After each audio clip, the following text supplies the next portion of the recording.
పక్షిరాజు చూసినప్పుడు on average it is 9 feet wide. దాని రెక్కలు ఇట్లా చాపి 9 feet వైడ్.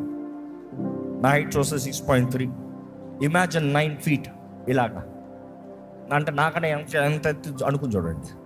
అంత ఎత్తులో పక్షిరాజు అలాగే రెక్కలు చాపి ఎగురుతూ ఉంటాయంట. మొన్నటి దిన స్టేడియంకి వెళ్ళినప్పుడు అక్కడ చాలా పక్షిరాజులు ఉన్నాయి. Of course they are not 9 feet big, but then pretty big. అక్కడ ఒక గ్రూపే ఉంది.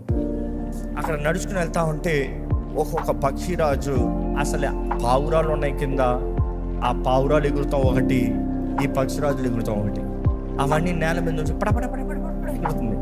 అవైతే పై నుండి అలా ఎత్తి అలా 2 ఊపులు ఊపి పైకి పోతూనే. నాకు అనిపించింది, ఆహా ఎంత బలం ఉంటే ద గ్రావిటీ, భూమి ఆకర్షణీయ శక్తి లాగేస్తూ ఉంటుంది. అదే ఆ చిన్న పావురాలు అయితే కొట్టుకుంటా ఉన్నాయి, కొట్టుకోండి.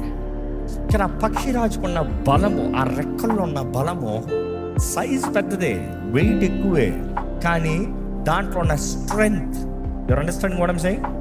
పావురపు సైజ్ చిన్నదే, దాని గ్రావిటీ పుల్ తక్కువే, కానీ అది కొట్టుకునే విధానం చూస్తే ఎక్కువ.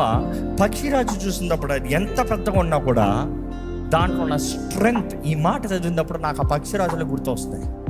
పక్షిరాజు ఎలాగంట, ఎంత గ్రావిటేషన్, లోకపు పుల్ ఉన్నా కూడా, లోకపు ఆకర్షణీయ శక్తి ఉన్నా కూడా, కింద లాగేసే బలము, లోకపు ప్రభావం ఉన్నా కూడా, అవి అలా రెక్కలు చాపుతాయంట, 2 కొట్టుకుని ఎగురుతూ ఉంటాయంట. ఇంకా పక్షిరాజు దగ్గర చూసినప్పుడు they have natural instinct to soar electric current waves.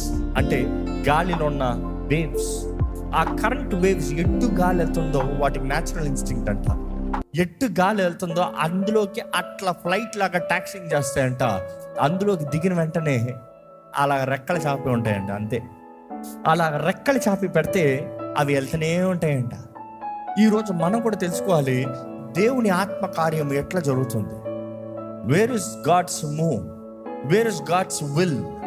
దేవుని చిత్తంలో ఆయన ఆత్మ ద్వారా నువ్వు నడిపించబడితే, if you lock yourself into the will of God and to the current of God, ఏమవుతుంది తెలుసా?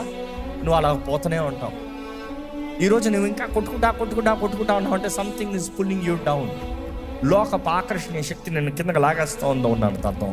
ఈరోజు మనం పరీక్షించుకోవాలి. మిమ్మల్ని అడుగుతున్నాను ఒక ప్రశ్న, ఏంటి అది మిమ్మల్ని దేవుడి దగ్గర చేరకుండా కిందకి లాగేసేది? What is pulling you down?